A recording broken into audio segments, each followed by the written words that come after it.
North Providence councilman Frank Manfredi is a very familiar figure at Town Hall these days. In addition to attending monthly meetings, the District 2 councilman chairs the Finance Committee, and this fall has convened frequent special meetings like this one. Manfredi also has called or visited Town Hall seeking information from town employees at different times during the day, sometimes while on the clock at his job as a veteran manager for the Providence Housing Authority. In July, Manfredi came to Town Hall one day on his lunch hour and wound up getting into a physical confrontation with the mayor's chief of staff, later filing an assault complaint with the state police. North Providence is a place where politics is very much hands-on. But several months ago, Mayor Charles Lombardi said enough is enough when it came to Manfredi's calls to Town Hall. To say that Mr. Manfredi has interrupted and disrupted town business on a day-to-day basis is an understatement. I call it harassment. Has harassed the finance department employees, clerk's office employees, tax collection office employees, and also I have a history of phone calls that he's made here daily. Let's be clear. There's no love lost between Lombardi and Manfredi. Politics aside, though, what bothers the mayor most is Manfredi has been making calls from his office phone here at Dominica Manor on Atwells Avenue, or stirring the political pot in person at Town Hall during the day. He came in and, caused the two of our ladies to be very, very upset, and, they were crying because of his mannerism and his bulliness, so to say. And we had to ask Mr. Manfredi to leave.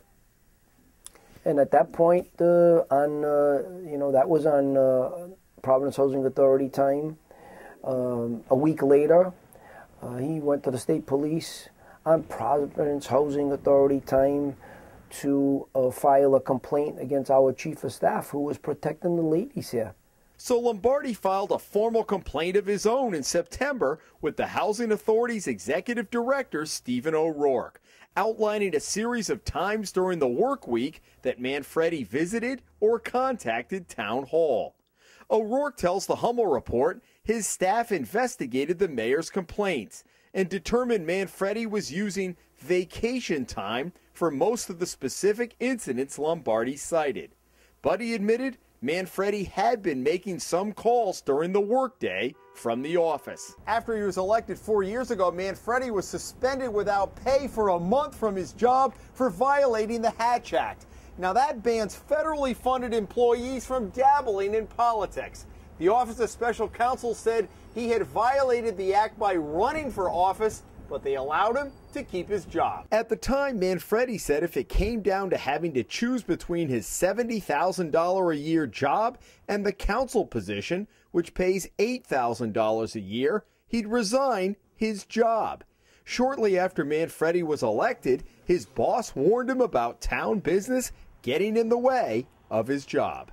He was a pretty ambitious politician, I would think, and I just didn't want him using up whole mornings making phone calls during work hours for the business up there. Fast forward to this fall when Mayor Lombardi's letter arrived on O'Rourke's desk. He admitted that he made a few phone calls during that, and I said, it's not allowed, don't do it.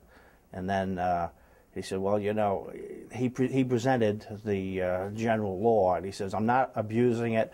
It says you're allowed to do a little bit of that. Manfredi gave his boss a copy of legislation passed 20 years ago that requires employers to give part-time elected officials flex time to conduct their elected business if possible.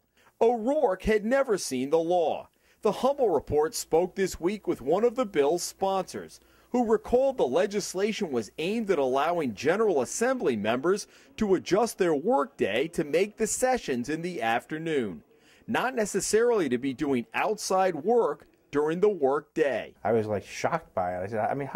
I said, didn't we ever challenge this? How can they do that? So we asked Manfredi, who chose not to run for re-election, about it at a recent meeting of the Finance Committee. Did you read parts of the general law? Okay, I guess what's the problem? The larger issue is at various times during the day, what's the accountability? At 10 o'clock in the morning, 2 in the afternoon, it's your lunch hour, that you're calling town hall? No. I have a right to be here during my lunch hour, and I've been here many a times, 12, 12:15, 12:30. What about 10 in the morning, 2 in the afternoon? I was off. I was on vacation. Used vacation time. Used personal time off. Absolutely. It's in the letter, Jim. I saw that, Frank. But what does it say? But does it say, okay, I'm taking 10 minutes off right now? Is that all documented down there? Every single minute and hour that I took off was previously documented because I knew I had a meeting. I put in my vacation. I've got 12 weeks of vacation time. Lombardi says Manfredi is hiding behind the law to play his own political games. You need to be a special person. Let me correct that. You need to be a different person to try to take advantage of that.